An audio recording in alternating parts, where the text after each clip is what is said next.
All right, guys, we are going to be reacting to the Ukraine war from Russia's perspective. Again, this is more from this side of the equation.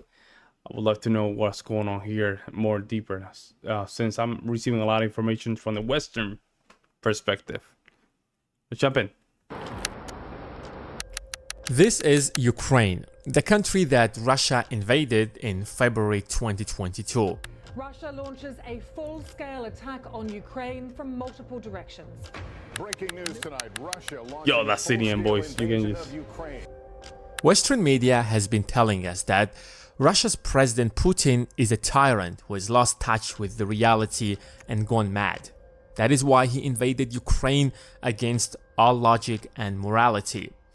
If we do not stop the madman in the Kremlin, who has access to 6,000 nuclear warheads, he will invade the rest of Europe and eventually the United States. When the invasion started, like many of you, I was bombarded by the media that Putin had started unjustified invasion of an independent, democratic European country. First of all, prior to the invasion or even the annexation of Crimea, Ukraine was one of the most corrupt countries in the world and was ruled by oligarchs. Secondly, there is a problem with this narrative. If he's a madman as the US claims, wouldn't sending weapons to Ukraine add fuel to the fire and push him to use nuclear weapons, starting World War III?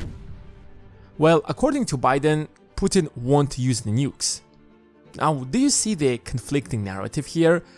On one side, Putin has gone mad and lost touch with the reality that he wants to invade the rest of Europe and eventually the United States. However, on the other side, he's a rational and logical man, therefore he won't use them. So, what is the truth here?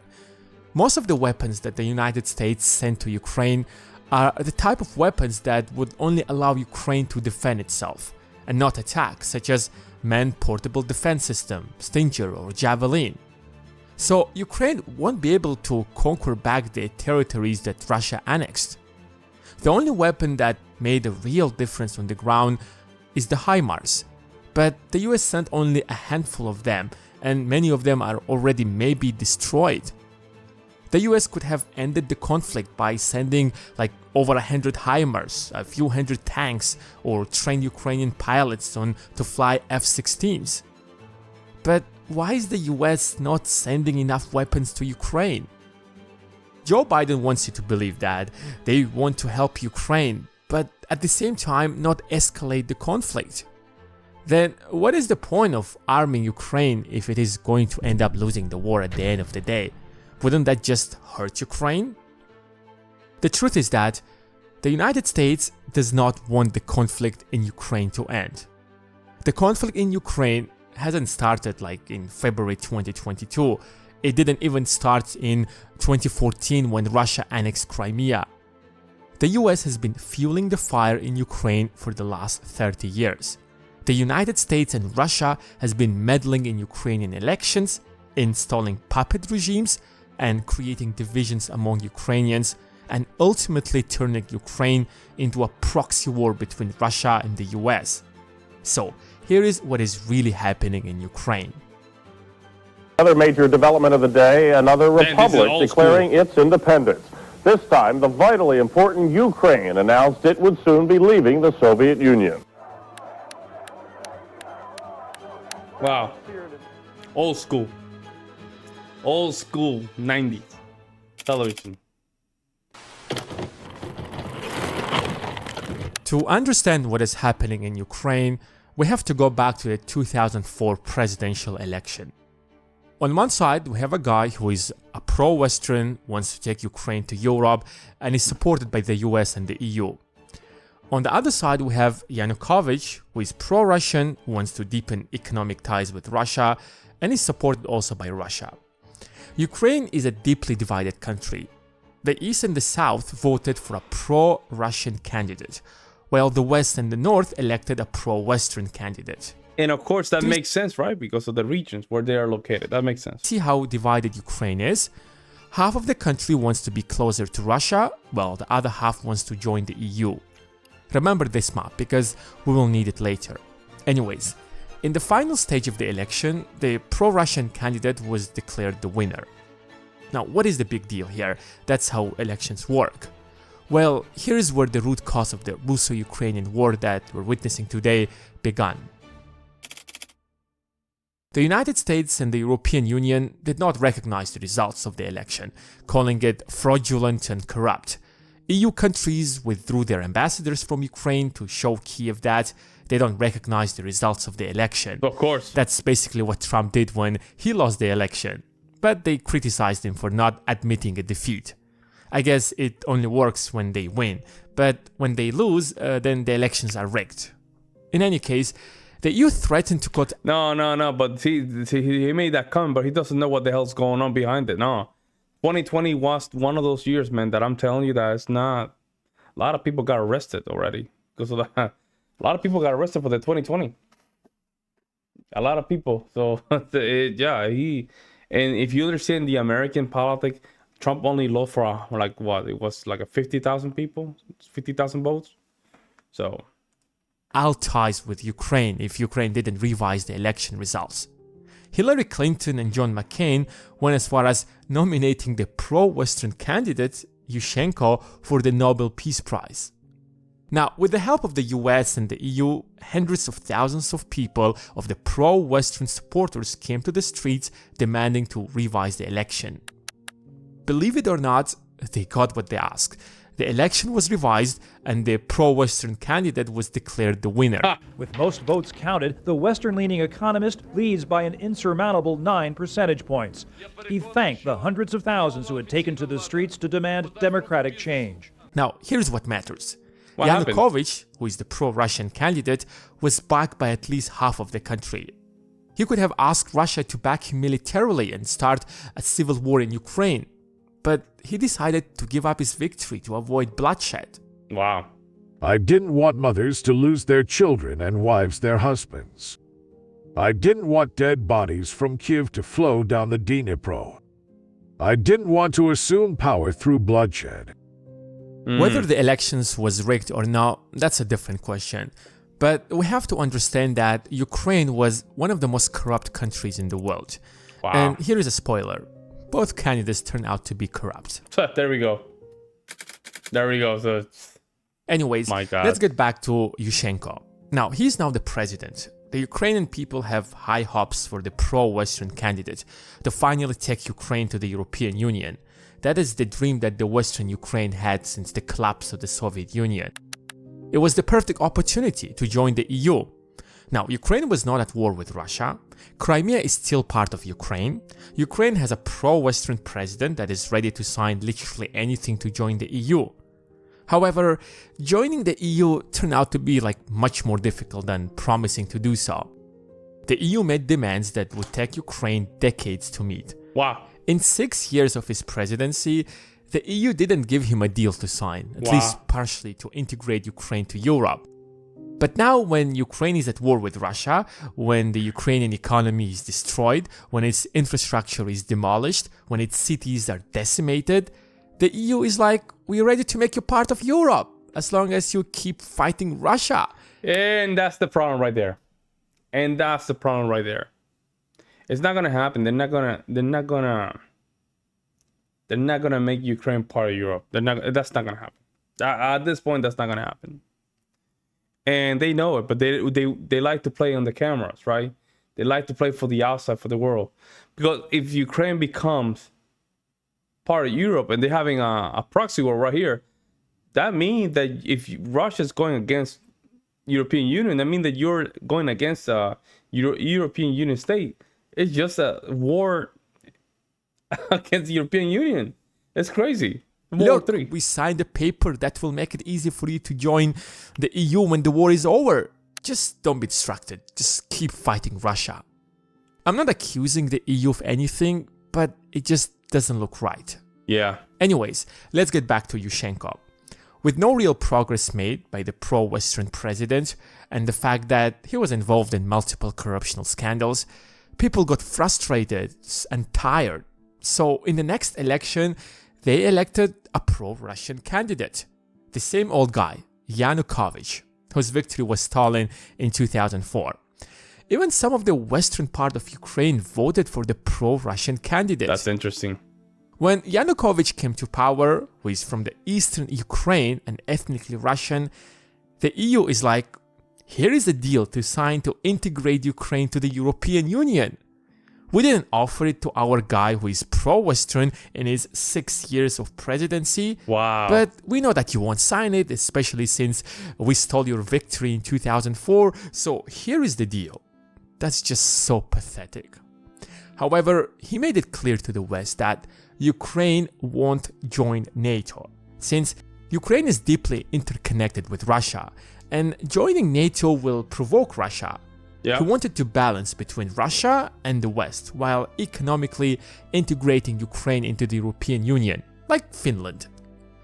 So he started fulfilling all these demands that the EU made and then told the EU that if Ukraine signs an economic deal with them and not Russia, they need at least $160 billion of loans within the next 3 years to offset the losses that Ukraine would make by signing this deal with the EU, since Russia will retaliate. Russia is their largest trade partner, and Ukraine relies on Russia for gas to heat up their homes in winter. Ukraine has been part of Russia for 500 years, so their economies, nations, and infrastructure are interconnected. He can't just abandon that overnight. If they sign this deal with the EU, Russia will retaliate by raising gas prices or increasing tariffs, so they need the loan to offset the losses. But the EU was like, are you kidding me? No one is going to give you that kind of money. Instead, we will give you $19 billion within 7 years. Oh my God. God. And even that money you will only get... that's such a slap in the face, man. We're gonna give...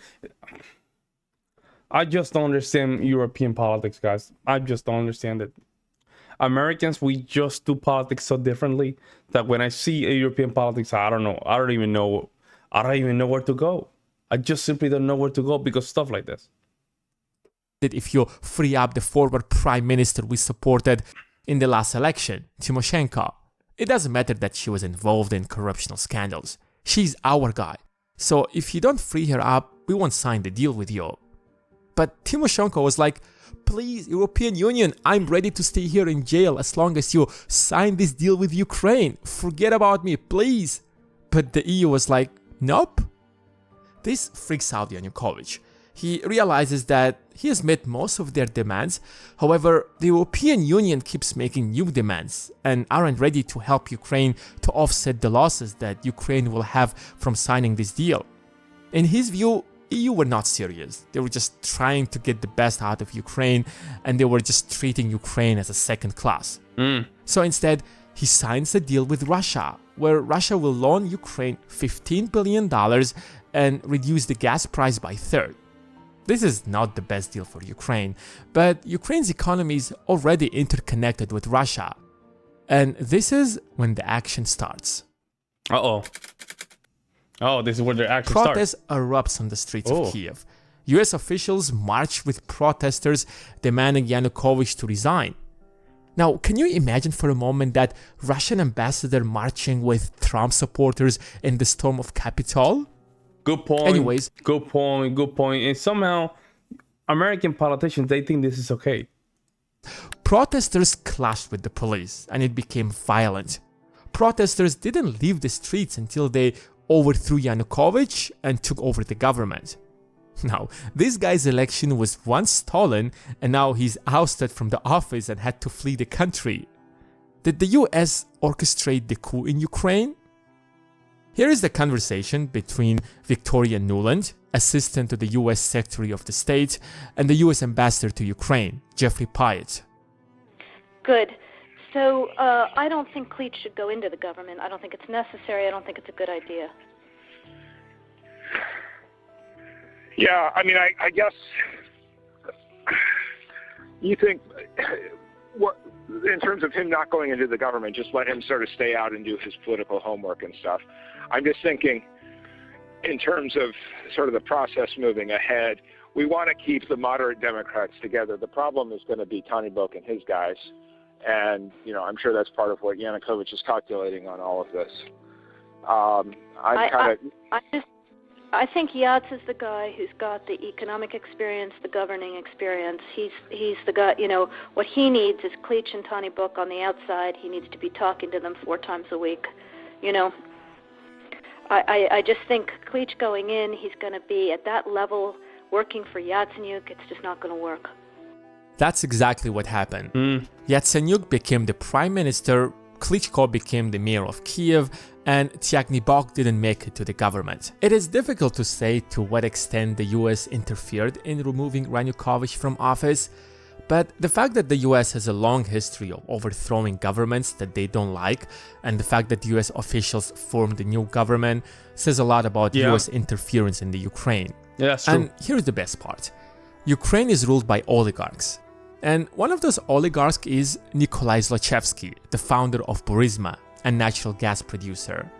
Since Yanukovych was overthrown and now we have a pro-Western government, Zlochevsky hires Hunter Biden, the son of Joe Biden, who was the former vice president back then, to his board of directors for $50,000 per month. Hunter Biden knows nothing about the natural gas business, but the new pro-Western government in Ukraine wouldn't touch the company knowing that the son of the US vice president works there. Isn't that smart? I mean, it's just genius. He just made himself immune against any investigations. However, the new federal prosecutor, Shokin, didn't care about Hunter Biden and still launched an investigation into Burisma, accusing it of corruption. And guess what Hunter Biden did? He asked his father to blackmail the Ukrainian president to get rid of the federal prosecutor. Assuming that there is a new government and a new prosecutor general, I am prepared to do a public signing of the commitment for the $1 billion. Despite of the fact that we didn't have any corruption charges, we don't have any information about he doing something wrong, I especially asked him, no, it was the day before yesterday, I especially asked him to resign. The former Ukrainian president is telling Biden that there is no evidence or whatsoever that the federal prosecutor is corrupted, but he fired him anyway just to please Biden so that he would sign the $1 billion aid to Ukraine. So, a Ukrainian oligarch bribes Hunter Biden to protect his firm, and in exchange, Hunter Biden asks his father, the former vice president, to blackmail the president of Ukraine to fire the federal prosecutor of another independent country. I mean, isn't just that pure corruption? 100%. I'm not sure to what extent Ukraine is independent at this point. And the worst part about it is that because they hide corruption, so you become a very vulnerable state. Yeah, it makes sense. Biden publicly acknowledged that he has blackmailed the president of Ukraine. I look, I said, leave it. Yeah, there you go. If the prosecutor's not fired, you're not getting the money. Well, son of a bitch, got fired, and they put in place someone who was solid. And nothing happens to him. Now, let's look at what happened from the perspective of Putin. Now, Putin is sitting in the Kremlin and he's watching. The election was first stolen from the pro-Russian candidate. Then in 2013, the US orchestrates a bloody coup to overthrow Yanukovych and install an anti-Russian government in its neighboring country that has been part of Russia for over 500 years. And on top of that, it wanted to take Ukraine to NATO. How do you think that Russia should have responded? It annexed Crimea, fearing that if Ukraine joins NATO, Russia will lose its most important navy fleet that has been in Crimea for hundreds of years, and ensures that Russia can be trade with the world. But if Ukraine joins NATO, it will lose that advantage. I'm not defending Russia here, but just imagine for a moment that Russia overthrows the Canadian president and installs a pro-Russian government. What do you think the US response would be? Don't you think that the US would invade Canada Exactly. to install a pro-American government? Of course. We're very close to do that, to be honest, at this point. I mean, Canada, I don't know. I love my Canadian friends, but the government is kind of weird. It is kind of weird up there, man. Extremely weird. It's so weird. Canada, extremely weird, man. Government? Of course it would. Look at what the US did to Cuba when Cuba built close ties with the Soviet Union. Anyways, Russia no longer trusts the US or the EU, so it starts supporting the separatists in Donbass that want to break away from Ukraine. France and Germany bring both parties to the negotiations table to sign the Minsk agreement. I won't get into the details of the agreement, but in short, Russia had to stop supporting the separatists in Donbass, while Ukraine would reform its constitution and grant Donbass more autonomy. Ukraine keeps postponing giving Donbass autonomy, accusing Russia of not fulfilling its part of the agreement, while Putin accuses Ukraine of overthrowing the pro-Russian president and wouldn't stop until Ukraine first fulfilled its part of the deal. Meanwhile, while Russia and Ukraine are accusing each other, the US is sending military aid to Ukraine, helping Ukraine to rebuild its military and prepare for war with Russia. Here is the former president of Ukraine publicly acknowledging that the Minsk agreement bought Ukraine time, including to build its army by freezing the conflict with Russia. Here is the former Chancellor of Germany, who was supposed to ensure that Minsk agreements are implemented, acknowledging that the purpose of the Minsk agreement had been an attempt to give Ukraine time to build up its defenses. So time was clearly not on the side of Putin. The longer he waited, the more NATO would rebuild the Ukrainian military and the faster Ukraine would join NATO.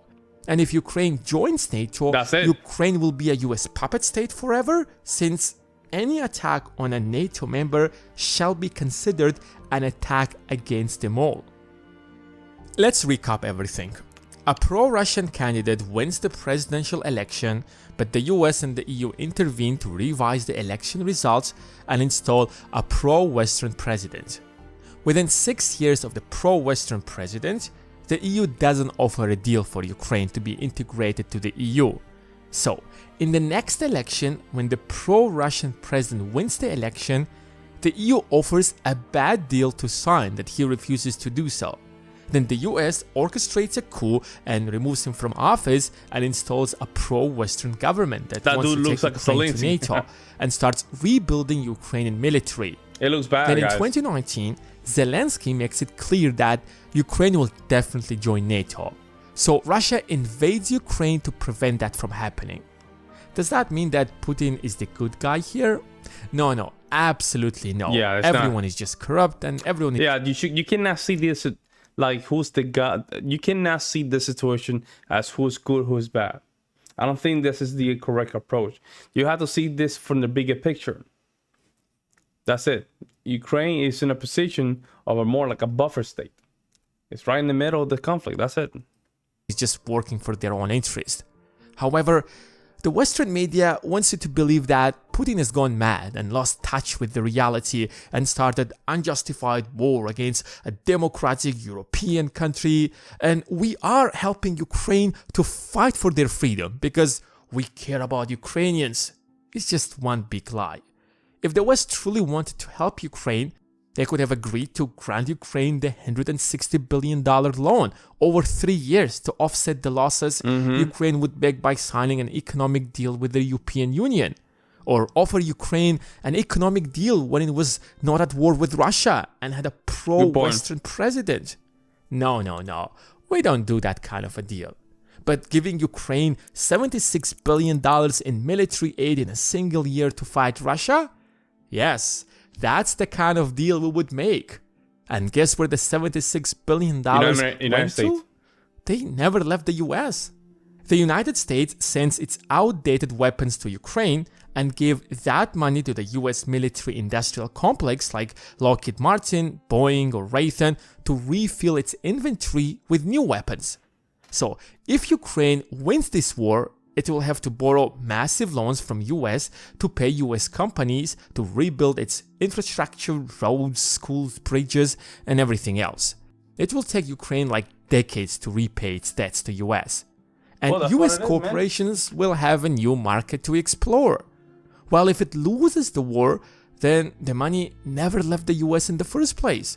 And it turned an entire world against Russia, depleting Russia of the resources it generated over the last 20 years, and Russia gets an entirely destroyed Ukraine. the United States wins either way. Especially the oil companies. Before the pandemic started, Saudi Arabia cut prices and boosted production, trying to just bankrupt small manufacturers and drive them out of the market. Then the pandemic reduced the demand, further causing a sharp decline in prices. However, the war in Ukraine shot prices to the roof, helping US oil companies to just finally make massive profits in a very, very long time. The point of the video isn't to glorify Putin or accuse the US of yet again ruining another country, but to show you the viciously profitable business of war. And the victim this time... The war, yeah, it's always business. But then what cost is going to be business? You see what I'm saying? If it is business, but this cost it's not even worth it. It's not even worth it, guys. Let me know what you guys think in the comment section below, guys. I'll see you in the next one.